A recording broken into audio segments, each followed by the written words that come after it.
This is episode 66 of the Gauntlet Podcast. My name is Jason. I'm Tim.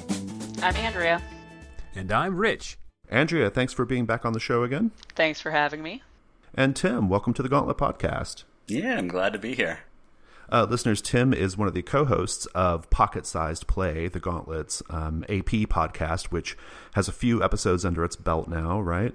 It's really quite good. That Urban Shadows one was particularly good.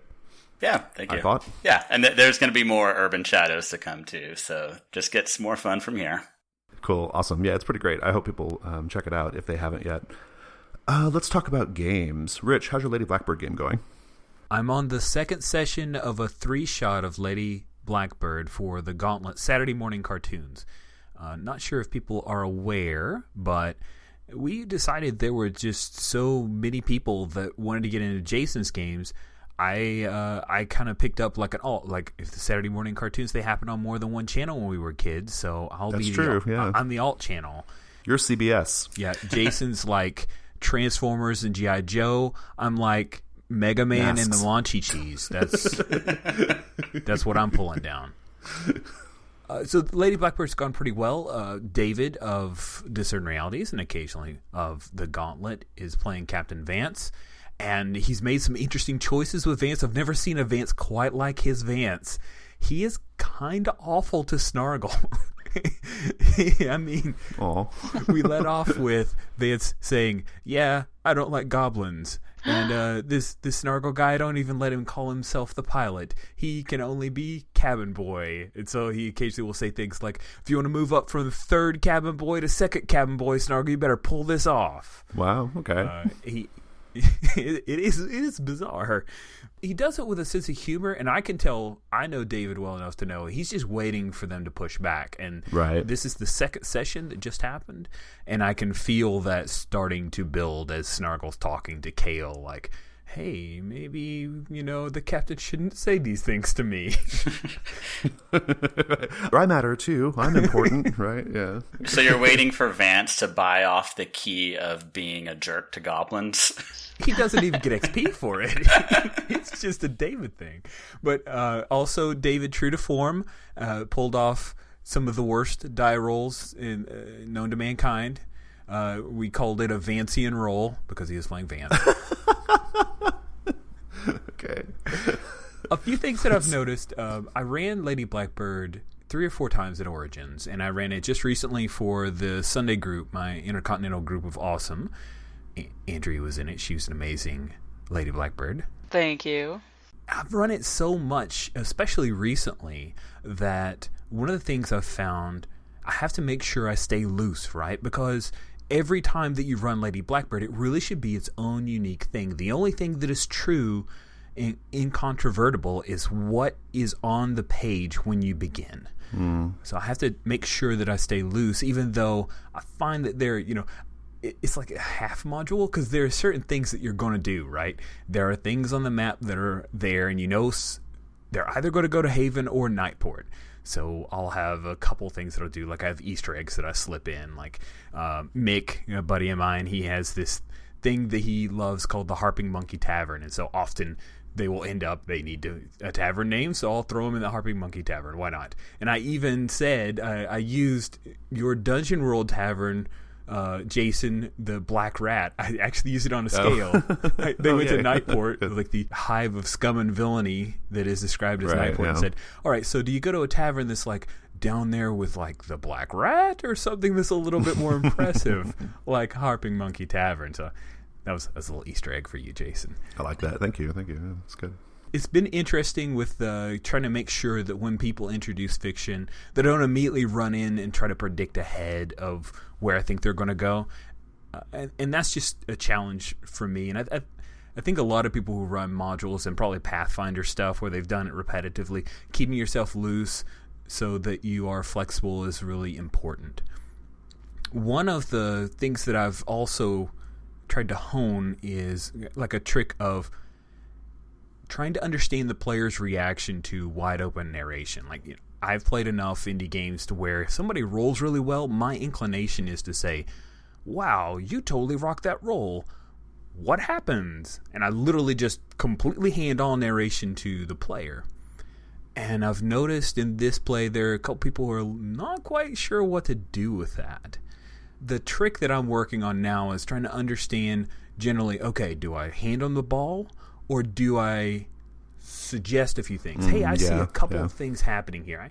I imagine this happening and this happening, but what else do we see? And so I just gently hand it off to them or give them a couple of things to spring off of. You haven't heard it yet, Rich, because it's not released yet as of the day of this recording, but the new Discern Realities, David, instantly, one of the things we talk about is the importance of the conversation at the table and like using the conversation at real specific times during the session to like get good scene outcomes and good narrative outcomes. So I'd be curious to hear your thoughts after you hear that. Cool. I look forward to it. I am now caught up on all Discern Realities, so I'll check that out as soon as it comes. Cool. The last bit is that, and I've done this twice so I don't do it all the time. I've only done it twice out of the last few sessions that I've run of Lady Blackbird, but I like introducing, as they get to one of the places, I'll introduce hey, there's a pit fight here, and there's this awesome pit fighter, and I name him Coric Orcblood. And so, it's just a little thing of like if Naomi wants to, like, oh yeah, I want a pit fight. Yeah, I want to get back into the ring. And it worked really, really well at one of the Origins games. Like, as soon as I said other pit fighter, this guy, when I asked him a question like, what do you know about Coric? Oh, he's the only guy who's ever beaten me. And then he's got this one scar. And it was really, really exciting. So I threw it out this time. And the Naomi, who's played by Daniel in this, Daniel's a member of the Gauntlet community. He's also doing some game design roundtables you guys should check out. He said, oh, well, I did Imperial pit fights.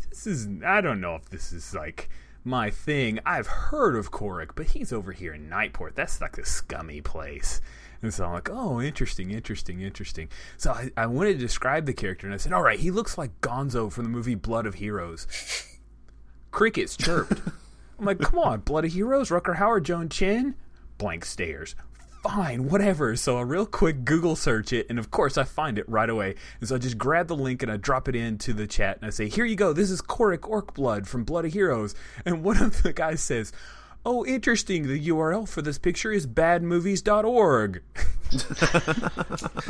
Oh. I curse you, Google.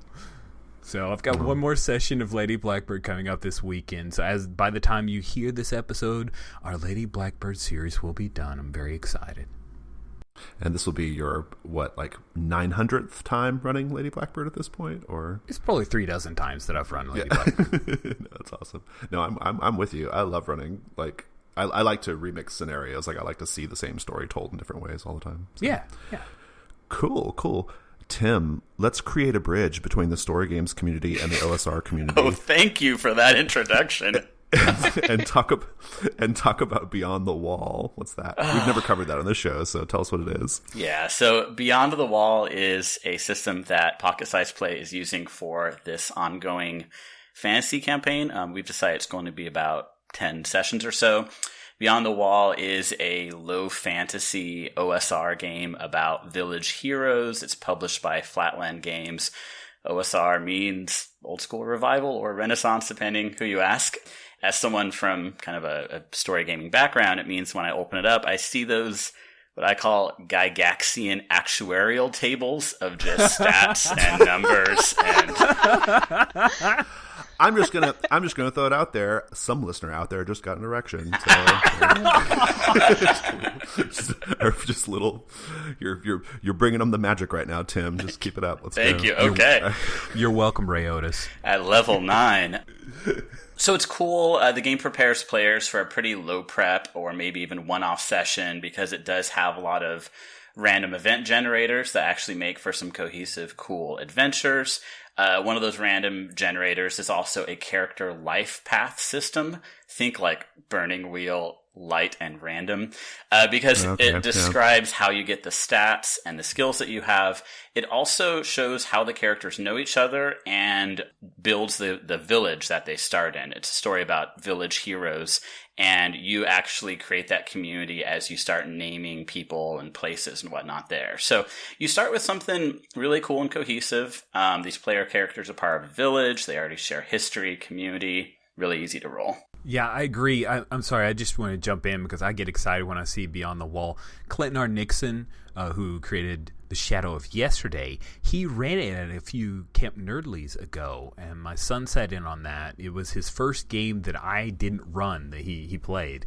And that whole building the village thing, he had a big butcher block paper out, and they were actually literally like drawing on the village. That was hot. That was the hottest part of the whole game, man. So very cool, very cool. Yeah. And given that it's random dice rolls, it still feels really personal and really fictionally dense and rich. So yeah. I'm looking at the notes and I'm seeing feminist fantasy. What's that angle? Like, what does that mean? Yeah, what's that all about? So I'm not going to sink some time into this huge fantasy campaign if I feel like the story's already been done because, right? So I was trying to think of a story that kind of hadn't been told, and I'd read some conversations around this idea of feminist fantasy, the idea of telling some fantasy stories that are not so much about accumulation or conquest, some of these like male power fantasies. Okay. That is still something anyone can pursue, but there's also a tone that's set and a conversation and rewards around things like sacrifice, valuing wisdom and humility, or coming home again. It sets up for some simple stories. Some of the works that inspired me when I was really building up this idea of works of Ursula Le Guin, Hayao Miyazaki films with these, awesome, strong female protagonists.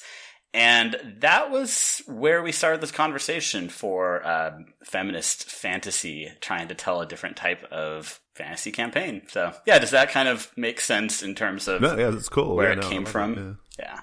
I disagree when you say that you don't like telling the same old story over and over again. I love elves and dwarves and human mages and halfling thieves going up to Mount Doom to, destroy the thing. But you'll be happy to know cool. that the race that everyone starts out as, or everyone is in Beyond the Wall, is human. You can choose to have elves, you can choose to have dwarves, but it's actually just about people. Awesome. Well, I'm excited to hear how it goes on PSP. How many episodes are you guys going to do of that? So we're shooting for 10. We also did a probably not to be aired episode of kind of world building character stuff because, we're sinking time into it.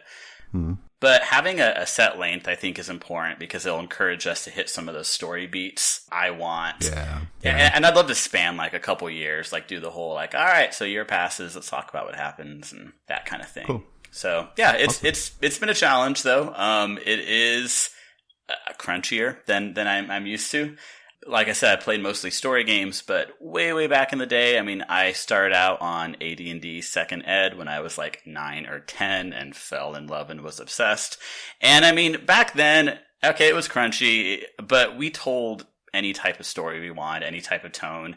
And instead of these really fiction-heavy games where the mechanics serve the fiction, we figured, hey, we kind of know the fiction we want, the setting, the tone, the type of story, so we can rely on something where the mechanics just serve to tell us those crunchy things like, how much does it hurt to fall from that many feet and whatnot. Right. Let the mechanics do that rather than determine, the fictional consequences. So it's an adjustment trying out this more OSR thing. I have to roll saving throws. That makes no sense to me anymore.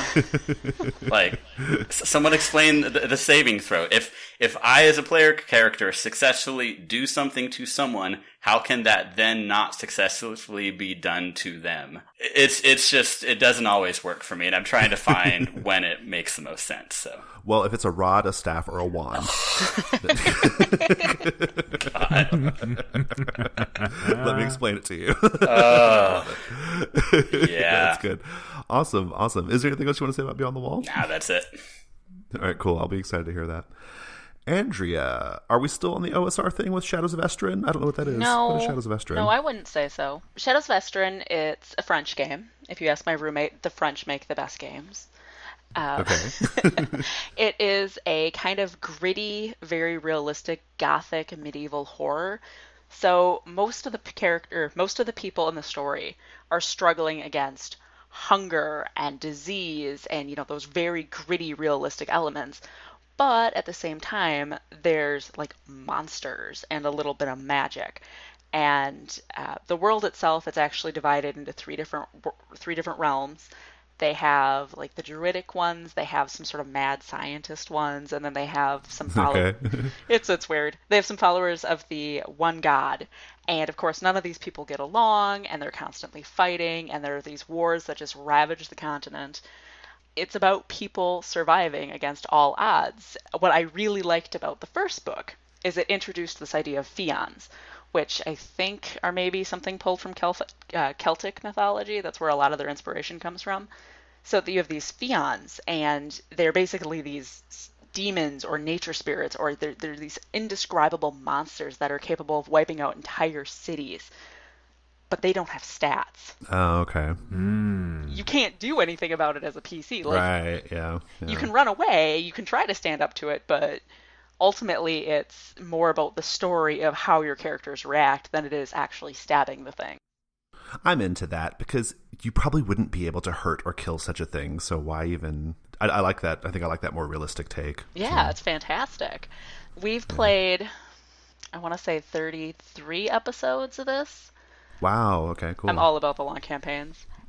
Yeah, it's awesome though. Yeah, it's good. We're just wrapping up our second arc, and this second arc was very, very political. You know, there's the advisor to the king who claims he's just trying to hold the nation together while the king's ill, and then you have the king's daughter, and the advisor says she's the one making him ill, and the king's daughter says, no, it's actually this other guy making him ill. So it's been this back and forth. I'm playing basically a paladin, so she's a lawful jerk, essentially. Yeah, right, yeah. And she's a sociopath. It is fantastic. So she totally sides with the advisor, because that seems reasonable. Everyone else sides with the girl with the big eyes, and she's like, oh, you don't understand how hard it is. So, of course, everyone's fawning over her. It got to the point where our GM was finally like, okay, you guys, each one of you can ask me one question about what's going on, and I'll answer it honestly. And I'm like, I've kind of already sussed this out, not to toot my own horn, but I was like, okay, is there actually a bad guy here? Like a standard Dungeons & Dragons evil sorcerer causing mayhem? And the GM's like, no. That did not stop the rest of the group from spending the next 3 months of real time trying to pin all these horrible things on the advisor. And they finally one of the characters finally just executed him last session, like sneaked into his chambers, cold-blooded murder. It was awful. But they spent the next, 45 minutes of game tossing his chambers, tossing his personal belongings, the hall outside his room, trying to find evidence that he's this evil sorcerer. Right, yeah. No.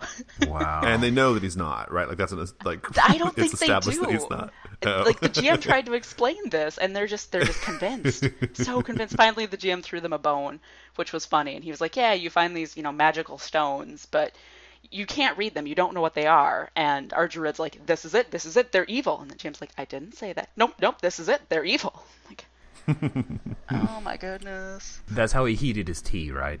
Yeah, that's how he heated it. I'm absolutely sure that's exactly it. And this group has been notorious for this groupthink. And because I'm playing a sociopath, like, I'm a little bit immune to it. So I'm looking at them going, what are you guys doing?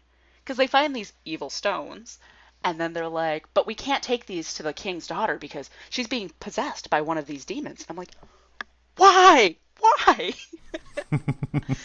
So it's been really fun. A little bit frustrating to watch the group thing happen. I don't know if that's ever happened to you guys when you were running a game or playing in a game, but it's so cohesive and you can't get through to these people. Yeah.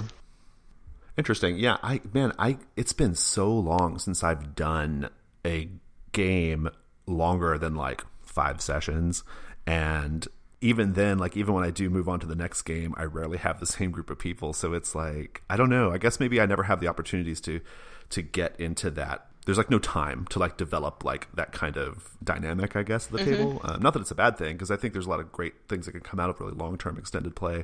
I miss that kind of play in some ways. Like that's what I used to do when I was younger, right? But since I usually have to run games more than be a player, I don't have the fortitude to do like more than like 4 or 5 sessions. It's hard. Like I don't know. It's like these people who can do that, it just blows my mind, because it seems like such a dedicated thing to have to do.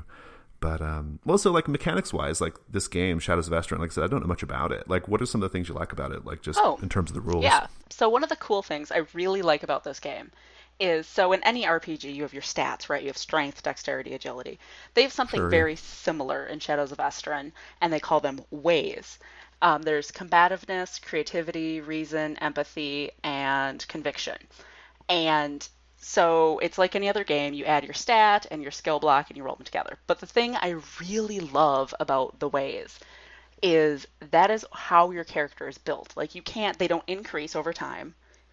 So my Okay. character has a very high combativeness, which means she's very quick-tempered. She's very quick to jump into a brawl. But she's also got a very low creativity and a very low empathy, which means she has a hard time relating to people and trying to see things from Yeah. other people's points of view. And I think that is so cool they actually built that into the system. Right, yeah. Yeah, on the downside, when you go to actually get your experience from the GM, your GM could go, your character has a combativeness of 5, and you're not playing him that way. I'm not going to give you full experience, which I don't agree with because that's an interpretation thing. Yeah, like it's not even like a table decision. It's like one person's decision. Right, right. So our GM has been very cool about it. All we really have to say is, hey, this is why I play my character this way. This is how I interpreted it.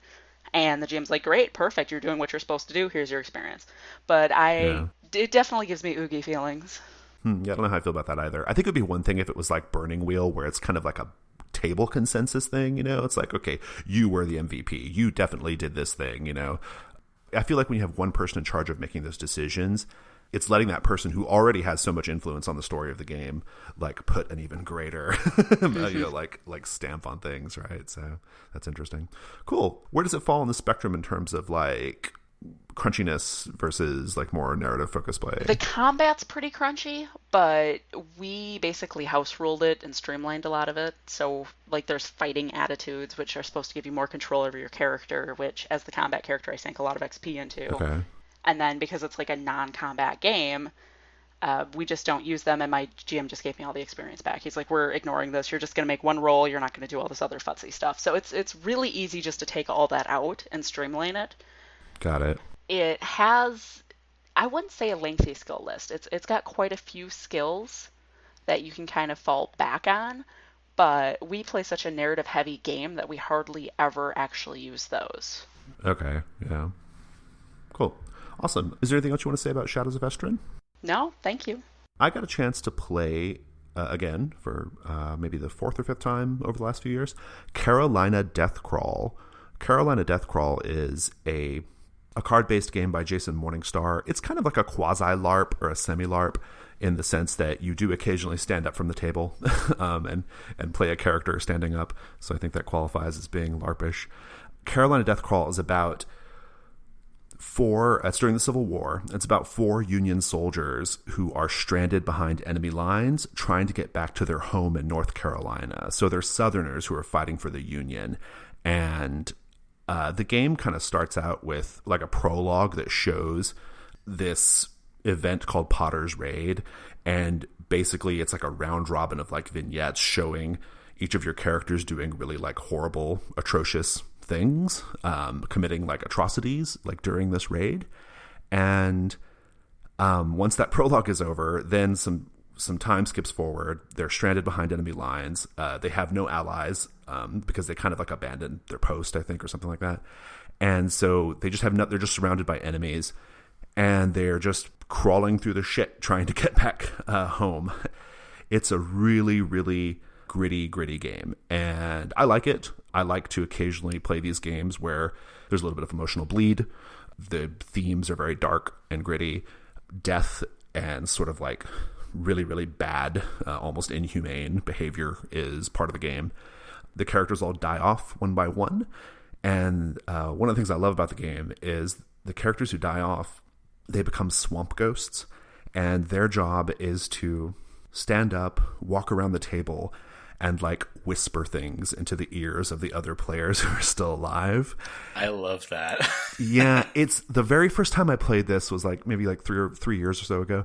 The first time I played it, that didn't go off very well, but I think that's because the group was not really accustomed to this style of play. Like we were just barely like kind of getting into into games like this at that point.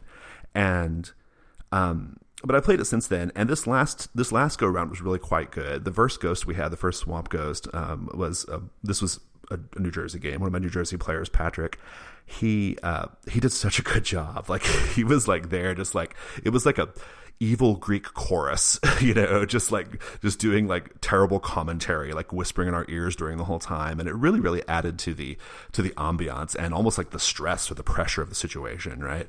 So that was quite good. I've always liked this game.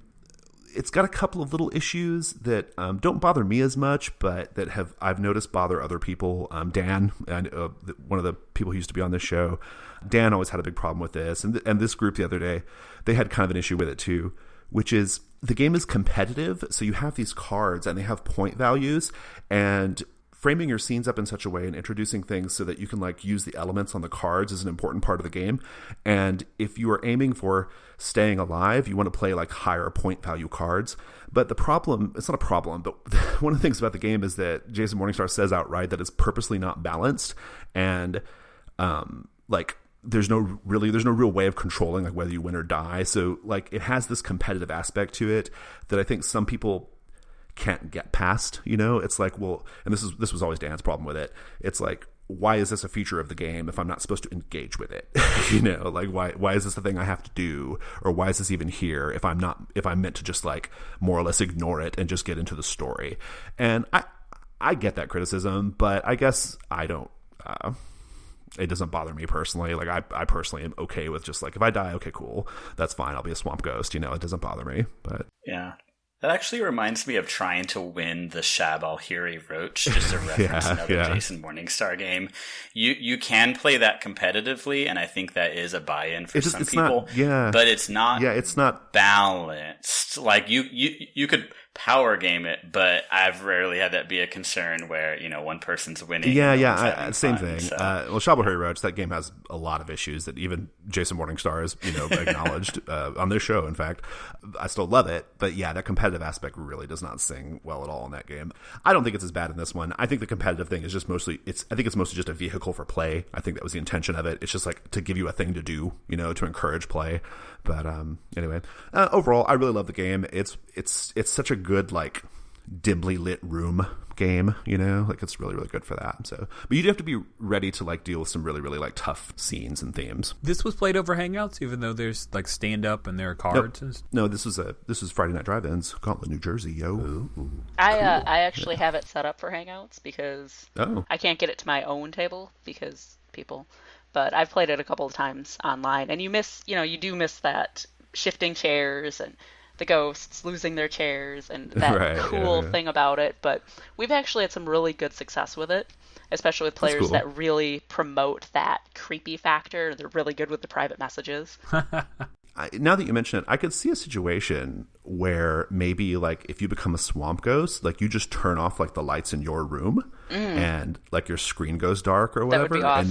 and then you just whisper, so you kind of get a similar effect, I think. Yeah, I'm into that. I really like the idea of getting private messages and being cyberbullied by a swamp ghost. So you have a little swamp ghost overlay that you have to put over your screen. That'd be awesome. Let's make this happen. Andrea. You've unlocked something. I'm down for it. Cool. I don't have anything to say about it though. I can't remember if we've ever talked about it on the show or not, but it's worth checking out. Especially I think if you can get a few people together and and you're willing to kind of go to some dark places. It's pretty awesome. Rich, how's Witch Fated Souls going? Witch Fated Souls is going apace. We are in our first full session, so we've made characters. We got past that. We jumped that hurdle. And now we only have 32 more sessions to get somewhere around Shadows of Esteren level with Andrea. So if Andrea takes an extended absence from gaming, maybe we'll catch her. Maybe. We play for 4 hours, so it's a pretty long session over Hangouts. We take a couple breaks. The pace has been slow. There's lots of plotting, drawn-out conversations with NPCs, threats in the shadows. In other words, we're totally leaning into the whole Worlds of Darkness thing. It is absolutely that thing. I'm enjoying my Hex, Katya. Her cat got to talk, got to interact with her familiar this time around. He's quite droll and amusing. Also ran into her because the Hex sells her soul effectively to Satan. So my devil came by, and he really didn't have any purpose other than just make me feel skeevy. But he definitely rocked that. The thing that I enjoy exploring with playing a character in what, we're going to play a dozen sessions or so. So playing a character and looking at those stats, similar to something that you were talking about, Andrea, with Shadows of Esteren, is looking at the statistics and using that as the guide to how they interact with the world. So when I made Katya, I did not dump any points. I didn't have many points. It's World of Darkness, right? So I chose not to make her any good at fighting. I decided that I enjoyed the idea of her not being very perceptive. So how does that influence your character? Like, you're not going to throw down. Somebody slapped her in the game. She's not going to come back at that person because she knows she's going to get trashed. There's a potential threat around. I know she's not going to see it. She has a low perception. So how does that color the way she interacts with the world? And it's mostly she's very quiet and she plots for a really long time. Which was fun because I could really brood. I knew this game wasn't going to be those quick and done type things. The 5 sessions. You really need to go for the gold. Like you got to push. You got to have your agenda. You got to have your characterization kind of on point and just jam it out, because you only have a few scenes per session. You only have a few sessions before this character story is done. With Katya, with the knowledge that I can let it breathe a little bit, that's been interesting for me. Okay. Okay. I can let it breathe. I can have her brood a little bit. She's not going to throw down when the person smacks her. She goes back to her dorm room because it's set in a college. And she plots and she thinks through things and she has conversations with people and she can gather a little information. It's a very different play style that I haven't done in years. I mean, this was my bread and butter, right? In college. Right, yeah. It was 13-hour vampire game sessions. So I used to live here. I just moved away, and now that I come back, the house, need to clean, maybe mow a little bit, some dust and cobwebs and stuff, but it's the same house. It's kind of cool. So will you be purchasing a red velvet cape and going to Denny's to discuss clan politics with the waitress? Is that a thing that's going to be happening? No, I don't think so. I don't get XP for that, so no. Good. Cool. Well, I shall. Maybe we'll get periodic updates on how this game is going since you guys are playing it for a while. I don't want to bore people to death with yet another Witch report. I'm not bored. It's fine. Cool. Awesome. No, I think it's good. I think this is a style of play that we have never really covered, and I think it's really awesome that we're getting like that kind of angle lately on the show. So I'm excited. Cool. Is there anything else you want to say about it, though? Not at the moment. No, I'm good. All right, cool. Tim, I gather Gauntlet Portland is doing AW2E? That is correct. So, in addition to Pocket-Sized Play, I run Gauntlet Portland and started up a new Apocalypse World campaign. So this is 2nd edition. Apocalypse World is a game that needs no introduction by Vincent Baker. So this is 2nd ed using the rules that are available from the Kickstarter. Basically everything we need. We're doing kind of a Pacific Northwest-y setting in the future. So that's the gist of it. What I'm enjoying about it is we got some new folks here through Meetup. One I've played with before, the other are strangers. And they had all heard of Apocalypse World, but not read the material. So I linked to the playbooks in the Meetup post. I can already tell where this is going. And a few days before the actual game, this comment thread started for that post of, right. Oh my God, there are sex moves. I am expected to have sex. We are having sex. Some big talks there. And so, and for the record, in Apocalypse World, they're called special moves because sex is always special. So that was an interesting discussion. Couple places that went. So baked into the Meetup description was that the fact that we were going to discuss Lions and Veils before we actually started playing. And one thing I mentioned in the notes is that we're playing in a public place, like this is at a game shop. So in a public space, sex is always behind the veil because there are people around who might not want to hear about sex. There may be minors around playing Pokemon trading doing their card Snorlaxes and Jigglypuffs and stuff. Yeah. Yeah, the Battle Babe does not mix well with the Jigglypuff. So it opened that up, but then also I drew from some experiences where a lot of what I would call like intimacy has triggered that move. The idea that usually a group knows when that special move happened, and it's often not a physical act of sex. And so there was, I just mentioned some like romance and intimacy and whatnot, and it's just, it when it happens, and so you might see it come into play without sex ever happening. Oh yeah, and so it was just funny to kind of cap that off a bit was that in the first 10 minutes of play, the Savvy Head had an interaction with an NPC, and then he triggered the special move. Because they just had a very tender moment. Yeah. Aww. That was what's cool about that. So let's see. I have no complaints with the system, honestly, even though I know Rich and I were kind of poking at it a little bit this morning over Hangouts chat. But I think the one challenge that I always have with Apocalypse World is just keeping shit fresh, like just not relying on too many of the same tropes. Like one of the things I do, I don't know if anyone else does this actually with Apocalypse World, is I populate the NPCs with the playbooks that were not chosen, because I really love to see every playbook in play.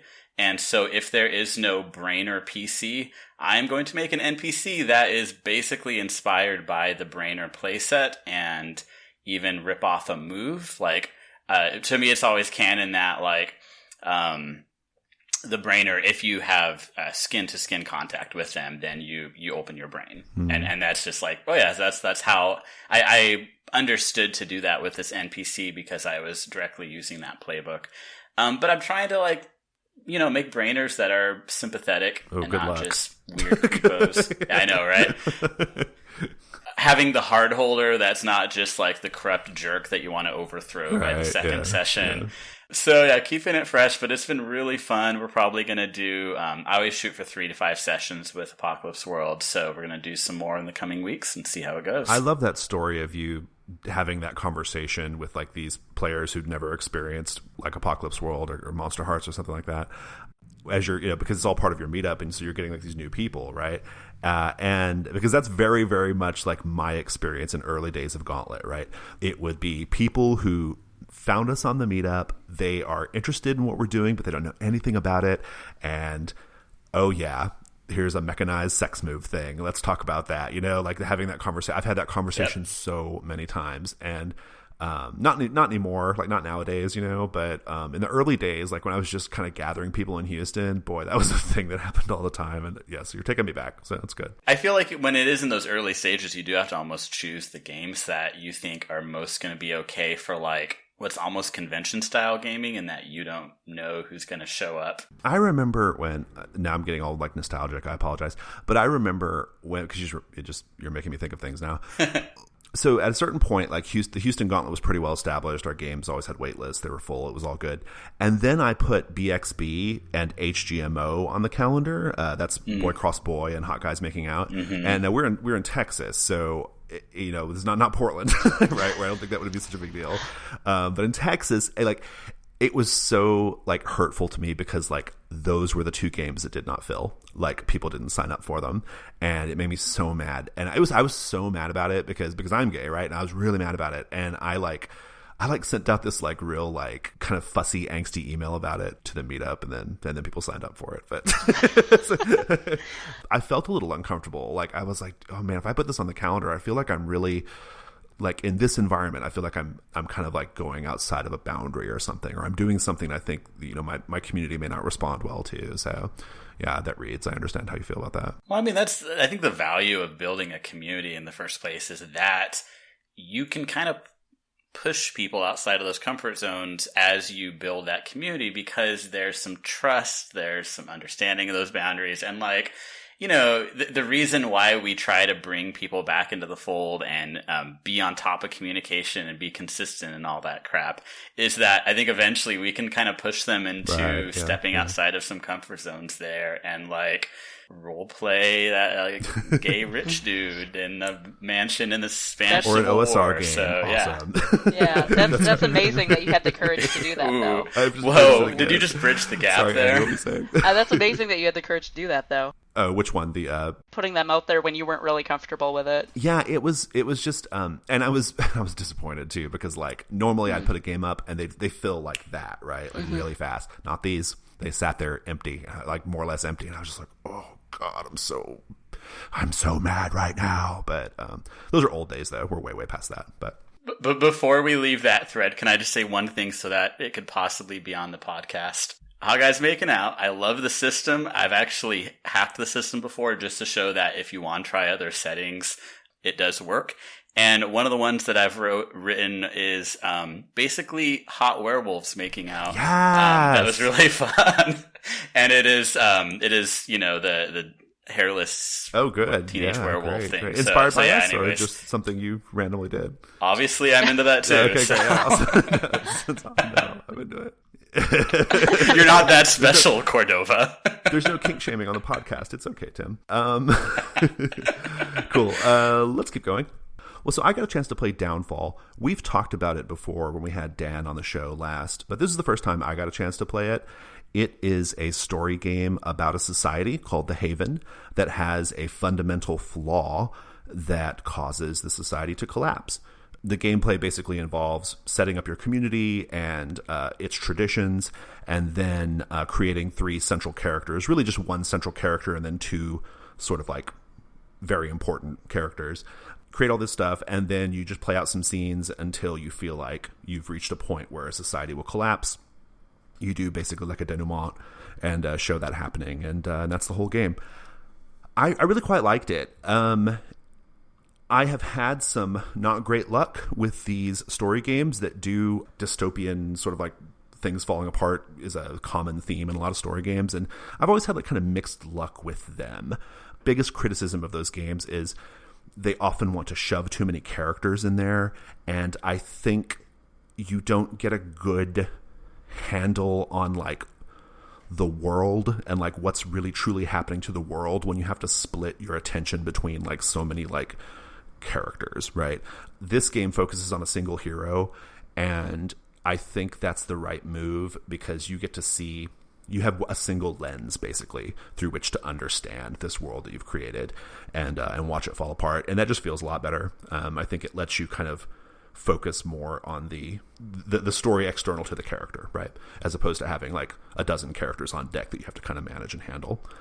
So I like that aspect of it a lot. Another thing I really liked was the setting creation is really damn fun. You know, you come up with like what your society's about. You know, you have a process for doing that, and then you come up with what the sort of flaw is, right? And the flaw is something that the people in society generally view as a good thing, but they are incapable of seeing how it's destroying them, right? And so once you've got your flaw, you go through and you create these traditions based off different segments of society, like religion and politics and food and that kind of thing, right? And so you create these traditions doing this process to create the traditions, and it's just really, really fun. It takes about an hour or so to do it all. By the end, you have this really, really nicely realized society. Like it feels like ours felt really cohesive and real, you know? And I think that's because the game has a really nice guided procedure for doing it. The gameplay is pretty straightforward. It's just pretty simple scene framing. You have there's always 3 roles that are passing between the 3 players at the table. It's max 3 players. The hero, the fallen, who's like the antagonist, and then the pillar, who is, they represent like the characters who are just like everyday Joes trying to maintain the status quo in the society, right? The hero's trying to like fight the fall, right? And the fallen is trying to to make the fall happen. And then the pillar is just trying to like, you know, hey, it's not that bad. Like, let's just keep doing what we're doing, right? The biggest issue I had with the game, to the extent that I had any, and I really didn't, I loved it, was that it can be a little tricky to play the pillar characters, because the pillar characters by definition don't, like, they're just trying to maintain the status quo, and that can be a little hard to play because they don't have a thing they're trying to do other than just like keep things the same. And it required a bit of nuance and deft play, I think, that I don't think we really quite stuck the other day when we played it. I can see how it's supposed to go, but we didn't quite nail the landing on that part of it. But otherwise, I think the game is really, really solid, quite good. Yeah, I enjoyed my play of Downfall. I ran it. I actually had the pleasure of it being demoed by the author for Indie Plus back in the day, and I found it to be a good, tight experience. It's similar to Questlandia, right?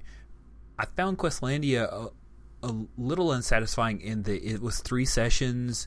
It's supposed to be more than 1 session, although I understand that Hannah can run it in 1 session. I don't know how. I don't know how she does it. She's really smart. I'm not smart. So it took us 3 sessions, and it was long enough for me to care, but not long enough for me to feel like I wanted to put things to bed. But Downfall was just tight enough to where you could really tighten the screws and push things. Plus, I kind of liked the graphics element. Doesn't Downfall have the... You make symbols for the traditions. Yeah, right. Yeah, I thought that was really, really sharp. I like that as well. Yeah, it was just a nice, tight little story game. I'm all about like economy of design, right? Like I love it when like a game says they've clearly like looked at their design and said, you know what, this rule's not doing shit. Let's get rid of it. And this game like is exemplary in that way. Like everything that's in the game is doing the thing it's supposed to do, and there's no extra bits. Like it's really pretty solid. Yeah, Downfall, pretty fun. To circle back to Questlandia, I just want to throw in that I've heard Hannah talk about on Tabletop Superhighway. She's currently playtesting a more campaign level length of Questlandia. I'm pretty excited. Yeah, to I've check heard about that. out. Yeah, I've heard about that. I think that'd be pretty cool. Cool. Okay, well, let's wrap up with Wandering Monster High School. Andrea, you're in that one, right? Yes, I am. I'm actually running Wandering Monster High School. Oh, okay, cool. Yes! Yeah, Rich introduced me to it, and it is probably the cutest game I've ever played. It is so adorable. It takes all of the stereotypes of like Dungeons and Dragons and gamers and geek culture, and it just presents them in such a loving, cute way. Like, all the characters are high schoolers at a high school that was built basically by a bunch of like evil wizards and warlords, and they're there to learn how to be better minions so they won't die as quickly. Are they learning how to drink their potions rather than just carry them around? Yes, right? yeah, pretty much. They learn how to wander. Right. They learn how to cast magic missile. They learn how to loot, and there's advanced looting too. Nice. It is an incredibly cute game, and they give you I think it's like 25 different types of monsters you can start with, and it's everything from blobs to vampires and everything in between. But they give you basically a list of special needs that the students have, like special diet, brains if you're a zombie. Right, yeah. Or it's just cute.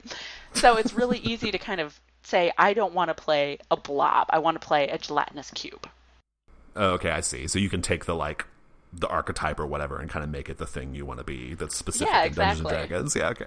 Yeah, and then there's, everyone's got their own clique. Like, there's the in crowd, INN. And there's the Gloom Club. It's just too cute. I can't gush about it enough. But I love the system. Everyone that I'm currently gaming with, they're very excited to give it a try. Because I've promised them it's super cute, and they're very excited about it. This is one of the few books that I owned the PDF, and I was like, no, this one is so good, I actually need to buy the book. So I did. Nice.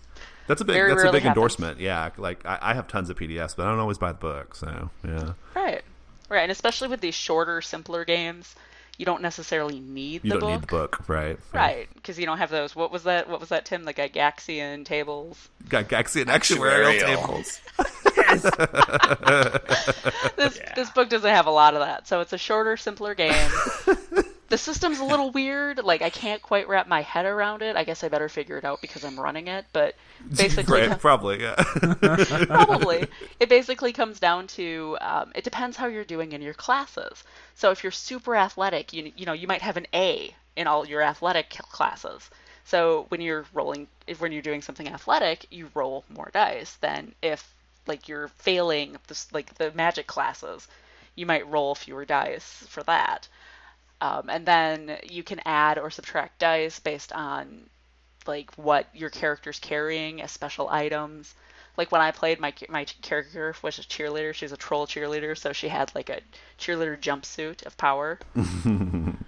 So it kind of breaks my brain a little bit trying to wrap my head around that system, but it's fine. It's fine. I'll make something up if I need to, but it's awesome. A really cute book though, and Rich was phenomenal running it. Oh, thank you. He had a bunch of adventurers show up, and they're like, "Oh, I don't understand why you're taking Intro to Wandering. Don't you get maps?" It was really adorable. Nice.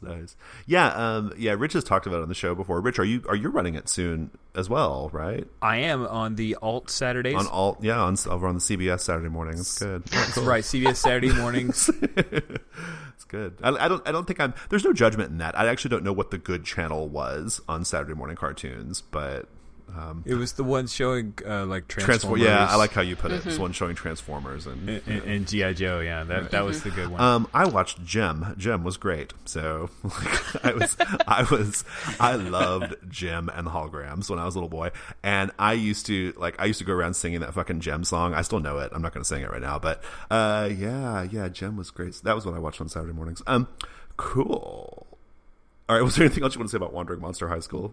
No, but if Rich is running it alternate Saturday mornings, you should definitely sign up and play it because it's awesome. And the same week that he's playing like teenage monsters, I'm doing Monster of the Week, so we're hunting monsters and they're like being monsters. So, yeah. No, that's awful. Oh my god, we should like cross the streams, Rich, and have like dude, that would be so good. We should have my characters come to your game and kill them. Oh yeah, sure. That went to a bad place. All right, cool. No, the game sounds super fun. I'd like to check it out at some point. All right, let's go to Giving Me Life.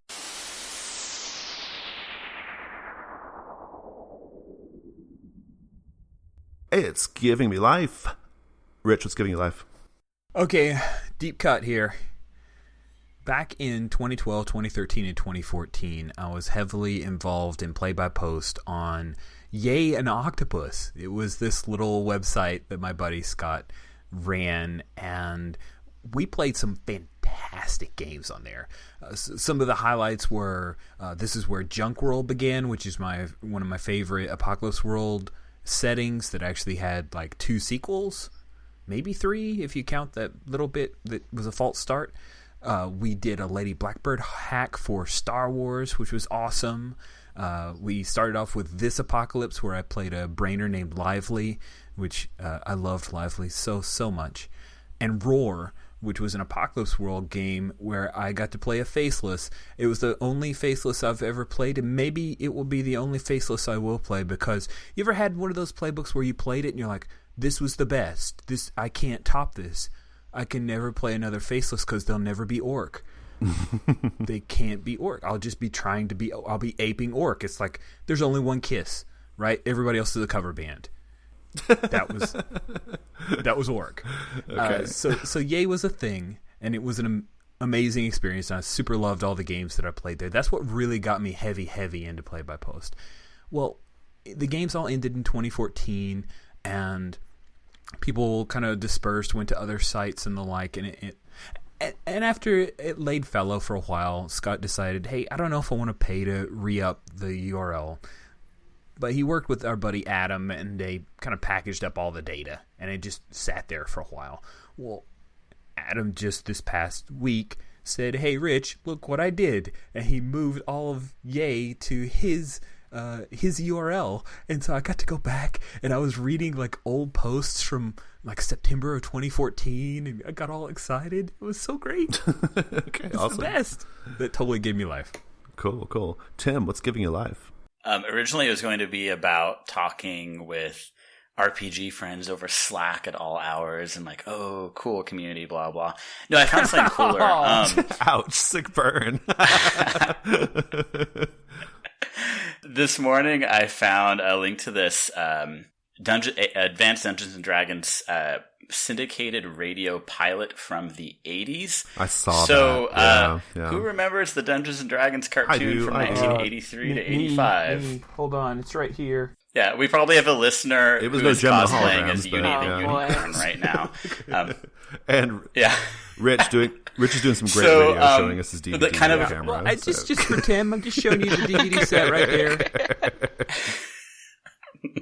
And so there's kind of a forgotten piece of history that, in addition to like the cartoon and a failed attempt at a movie at that time, before the later one with Jeremy Irons, there was a radio pilot for like a full-on radio drama in which they created a script based off of a session and then enacted that with music and Foley and all of that. It was kind of an actual play that was meant for mainstream radio, and it was a cool artifact to find, and it made me imagine this alternate history in which tabletop role-playing games as radio drama has been just a thing. Like mainstream actual play has been a thing for like 30 years, and what that would mean, because I don't know, we had the music and movies and all that. There's like zines and zine culture and whatnot. Giving a little lead in for that. But radio, that's something that, I just got into recently, and with, the advent of podcasts being so accessible and all the actual play with that, we're kind of like breaking new ground with actual plays, I think, because it's still a relatively new-ish thing, and this AD&D radio pilot was a cool thing to find. Yeah, another little sideways plug. We've recently stitched together all the Ramshackle Crow APs on Discern Realities and added Foley and music. It took a minute to get into. Like, the first few minutes, I was like, this is weird.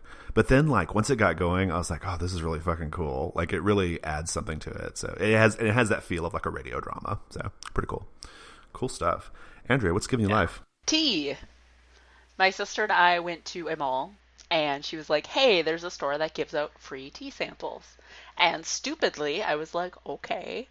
Well, like $150 later, I got a little carried away, but I needed a new tea pitcher for iced tea, and then I needed the tea to go in the tea pitcher, but I wasn't sure which one to get, so I ended up with like 5 different types of tea.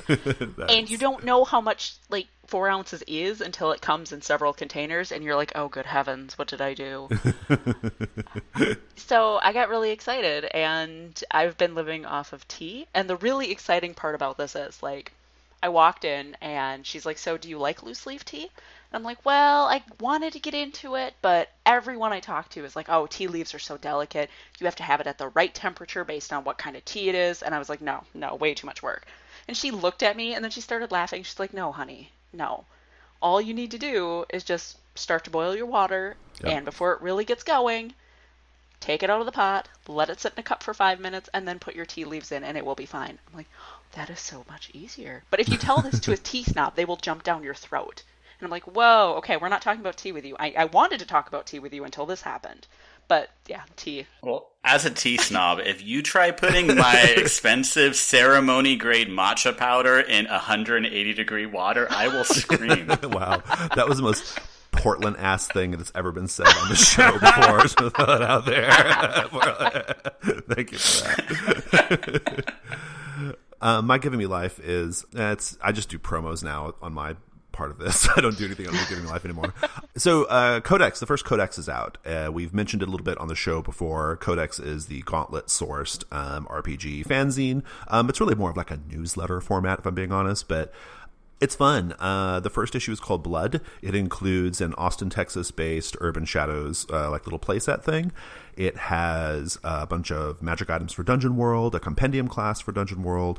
It's got some tables with lots of different bloods on them, and 8 very nice pieces of original art. So definitely go check out Blood. We have a link on the G Plus page. There's also a page on the website.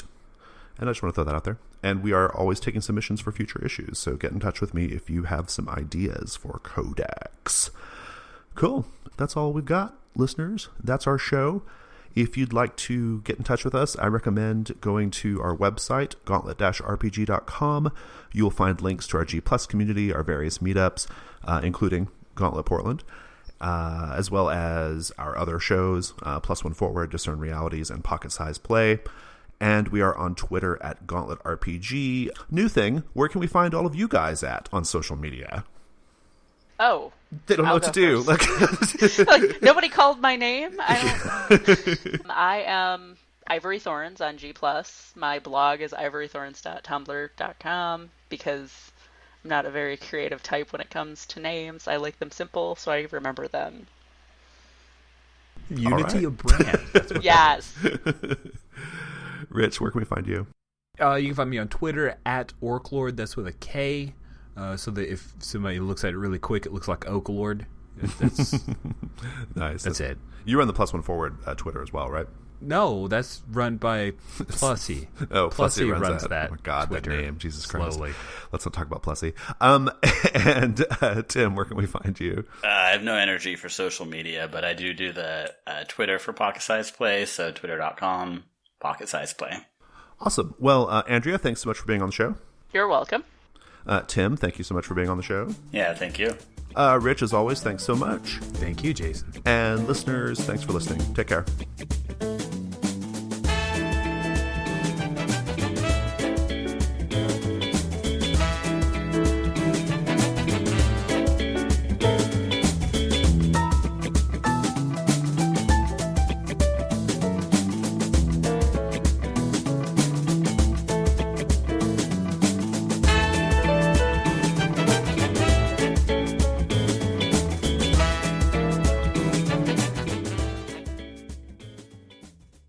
Do it. Do it. Do it.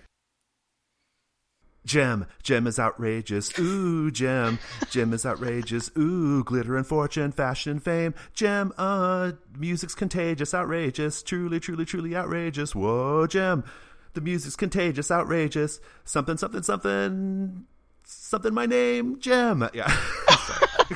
Yay!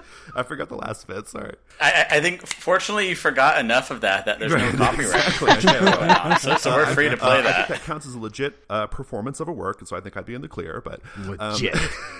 Yes. You're so stingered on the Gem and the Holocaust. I just remembered all the rest of the words. I should just sing it again for you for the stinger. Do it. Do it again. Do it again. I was okay. So, all right. Gem is outrageous. Ooh, Gem is outrageous. Ooh, fuck, I always forgot something. It's like glitter and music, fashion and fame. Gem, ooh, the music's contagious, outrageous, truly, truly, truly outrageous. Whoa, Gem. I'm getting the words messed up. God damn it. Anyway, it's been a long time, guys. That makes me want to actually watch it. It was like 32 years ago, so I can be forgiven, I think. Fuck it, just use the original version. All right, let's go.